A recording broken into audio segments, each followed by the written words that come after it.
अब भाई और बहनों, थोड़ा ज्ञान आधार से चर्चा करेंगे। अभी तक तो दास ने आपको केवल मौखिक बताया है।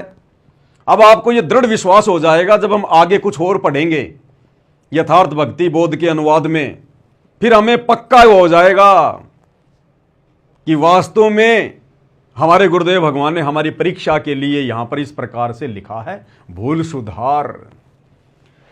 तो यह आपने देख लिया यथार्थ भक्ति बोध का पेज नंबर 165। अब हम चलते हैं, ये पीडीएफ है उसी यथार्थ भक्ति बोध की, जिसको सतगुरु रामपाल जी परमेश्वर जी ने अपने कर कमल से लिखा है। जीव हमारी जाति है, मानव धर्म हमारा, हिंदू मुस्लिम सिख ईसाई धर्म नहीं कोई न्यारा।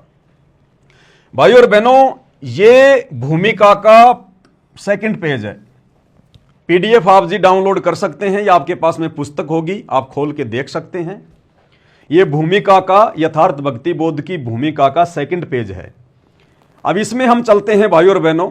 यहां पर गुरुदेव ने सब कुछ लिखकर अपना साइन मार रखा है, संत रामपाल जी महाराज, लेखक और अनुवादक। अब क्या कह रहे हैं गुरुदेव भगवान कि मेरे से अनुवाद में भूल हो सकती है या नहीं हो सकती है, क्या है क्या नहीं है। इसी प्रकार परमेश्वर कबीर जी की वाणी तथा संत गरीबदास जी की वाणी का यथार्थ अनुवाद तत्वदर्शी संत ही कर सकता है। और तत्वदर्शी संत कौन होता है? तत्वदर्शी संत की भूमिका कौन करता है? स्वयं परमात्मा कबीर जी। और वर्तमान में धरती पर एकमात्र तत्वदर्शी संत कौन है? सतगुरु रामपाल जी। तो कौन हुए सतगुरु रामपाल जी? स्वयं कबीर भगवान। फिर भला कबीर भगवान की डिक्शनरी में भूल शब्द, गलती शब्द नहीं आ सकता। इस भक्ति बोध का हिंदी अनुवाद किया जाएगा, क्योंकि वर्तमान में सर्व बच्चे हिंदी तथा अंग्रेजी भाषी हो गए हैं। आने वाले समय में संतों की वाणी को अधिकतर क्षेत्रीय भाषा में बोली गई है। इसको यथार्थ रूप में जानना बहुत कठिन हो जाएगा। अनुवादकर्ता कौन? अनुवादकर्ता स्वयं गुरुदेव अपने विषय में कह रहे हैं, दोनों जुबानों का अनुभव रखता है, यानी हिंदी और अंग्रेजी। गुरुदेव भगवान कह रहे हैं कि मुझे बहुत अच्छे से आती हैं। लेकिन परमेश्वर तो हर भाषा का जानकार है। परमेश्वर तो पूरे विश्व की पूरी भाषाओं का जानकार है, सर्वज्ञ है, एक या दो भाषा नहीं। आदरणीय गरीबदास जी का सदग्रंथ साहिब, जिसमें 24,000 वाणियां हैं, इस ग्रंथ में विश्व की सभी भाषाओं का समावेश है। इन चौपाइयों में, इन शब्दों में विश्व की सभी भाषाओं का, तकरीबन 3,000 से ऊपर भाषाएं हैं। सभी भाषाओं के शब्दों का आदरणीय गरीबदास जी ने समावेश किया अपनी वाणियों में। अब भाई और बहनों, उस सदग्रंथ साहिब को वर्तमान में सन 1994 से खोल खोल के कौन बता रहा है, कौन अनुवाद कर रहा है, कौन कर सकता है? सतगुरु रामपाल जी ने अनुवाद किया एकमात्र। अब कौन कर सकता है? जिसको विश्व की सभी भाषाओं का ज्ञान हो, अन्यथा कैसे अनुवाद करेगा कोई? कैसे कोई खोलेगा उन शब्दों को? तो कौन हुए सतगुरु रामपाल जी भगवान? स्वयं कबीर परमात्मा, सर्वज्ञ अंतर्यामी, सर्व भाषाओं के जानकार, ज्ञाता, जनक। और इंसानों की भाषा तो छोड़िए, ये परमेश्वर तो 84 लाख योनियों में जितने जीव जंतु हैं, परमेश्वर उनकी भाषा भी जानता है। सतगुरु रामपाल जी भगवान तो मन में उठने वाली बातें, जिनके हम अभी आसपास भी नहीं हैं, 1 साल बाद हम क्या सोचेंगे, वो भी सतगुरु रामपाल जी भगवान जानते हैं। अरे तभी तो इस कबीर भगवान सतगुरु रामपाल जी ने महाभारत के युद्ध में उस टटीरी पक्षी के अंडों की रक्षा की। वो टटीरी पक्षी तो ट्याई ट्याई कर रही थी, उस परमेश्वर ने पहचान लिया, जान लिया, वो आत्मा की भाषा जानता है कि इसके ऊपर क्या आपत्ति है। परमेश्वर ने इंद्र के हाथी का 88,000 मण का घंटा तोड़कर और टटीरी के अंडों के ऊपर डाल दिया। ये वो परमात्मा है धरती पर, इनकी डिक्शनरी में भूल शब्द नहीं है। तो क्या कह रहे हैं गुरुदेव कि अनुवादकर्ता दोनों जुबानों का अनुभव रखता है। वर्तमान में विश्व में एकमात्र तत्वदर्शी संत हैं। गुरुदेव अपने लिए कह रहे हैं कि ये दास वर्तमान में पूरे विश्व में एकमात्र तत्वदर्शी संत है। अब तत्वदर्शी संत केवल कबीर भगवान ही होता है, दूसरा कोई नहीं होता। अनुवादकर्ता यानी गुरुदेव भगवान, अनुवादकर्ता का जन्म एक आम संत की भूमिका करते हुए परमात्मा स्वयं के साथ में जन्म शब्द को जोड़ रहे हैं।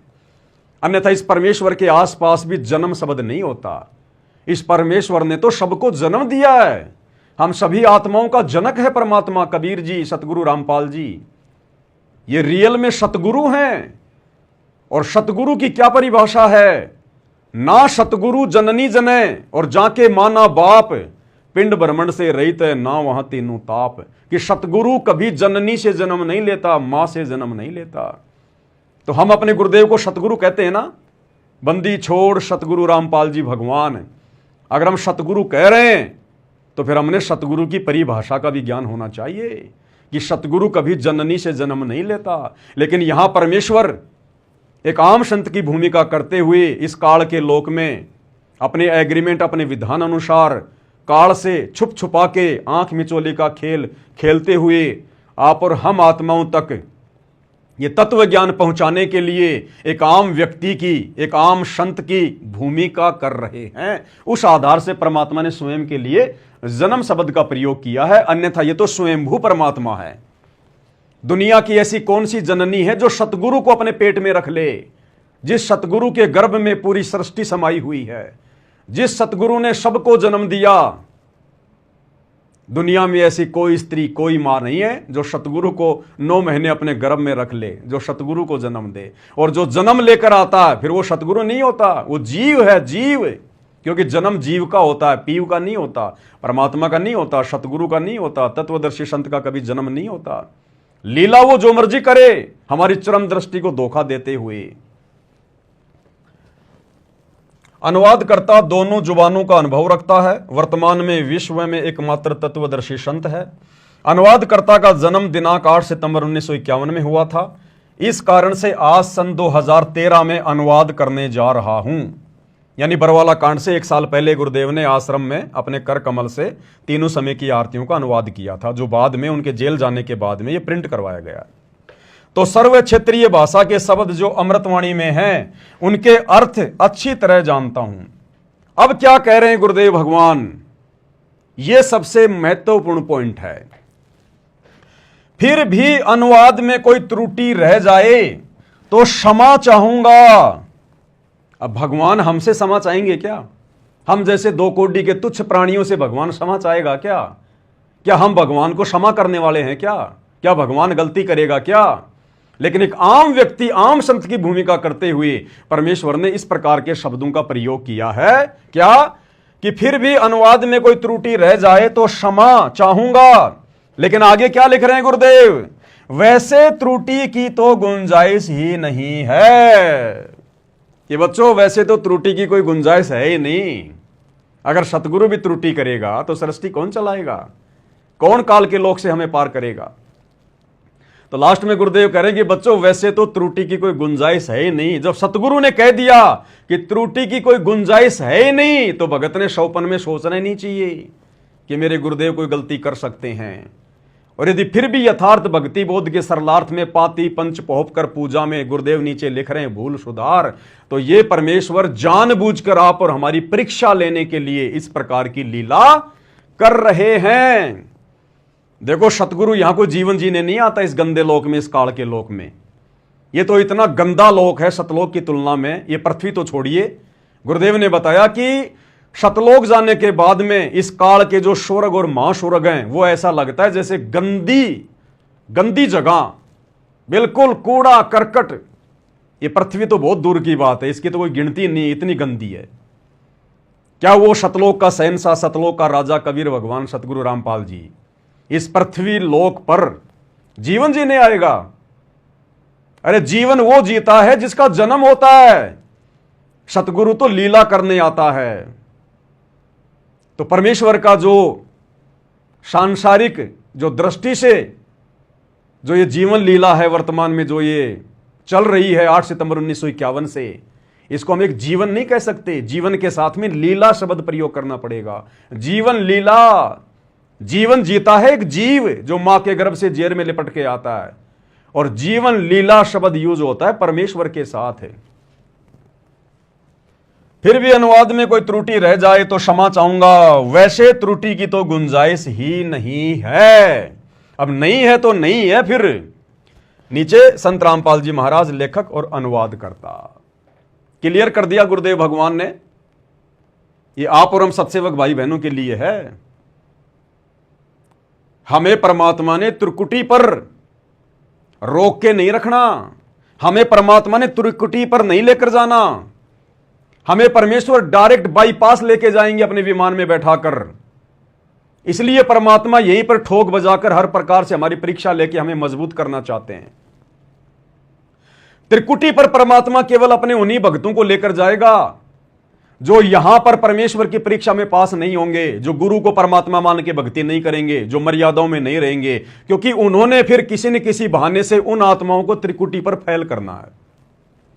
और जो आत्मा यहीं पर हर प्रकार से उनकी परीक्षा में पास हो रही हैं, गुरु को भगवान मान के भक्ति कर रही हैं, उनको त्रिकुटी पर ले जाने की क्या जरूरत है? सतगुरु ने तो यही चेक कर लिया उनको। जो यहां पर डगमग नहीं हो रहे, जो यहां किसी के डगमग करने से डगमग नहीं हो रहे, जिन्होंने यहीं पर अपने गुरु को परमात्मा के रूप में जान लिया, पहचान लिया, परमेश्वर मान लिया, उनको त्रिकुटी पर ले जाकर क्या करेगा परमात्मा? उन आत्माओं के लिए परमात्मा कहते हैं, तुम कर दो पल में पार हो जा रजा थारी। बाईपास निकालेगा परमात्मा। जैसे हर शहर के बाहर एक बाईपास होता है, जो लंबे रूट की बसें होती हैं ना, वो बाईपास निकल जाती हैं, शहर के अंदर धक्के नहीं खाती, ट्रैफिक में नहीं फंसती, वो बाईपास निकल जाती हैं। इसी प्रकार हम इस त्रिकुटी पर धक्के नहीं खाएंगे, हमें परमात्मा यहीं पर ठोक बजाकर इतना तैयार कर देंगे। और वो तो अंतर्यामी है, उनको तो पता है कि कौन त्रिकुटी पर फेल होगा, कौन त्रिकुटी पे पास होगा। तो परमेश्वर यहीं से हमारे को बाईपास और डायरेक्ट सतलोक में बैठा देंगे, पता भी नहीं चलेगा काल को आत्मा गई कौन से रास्ते से।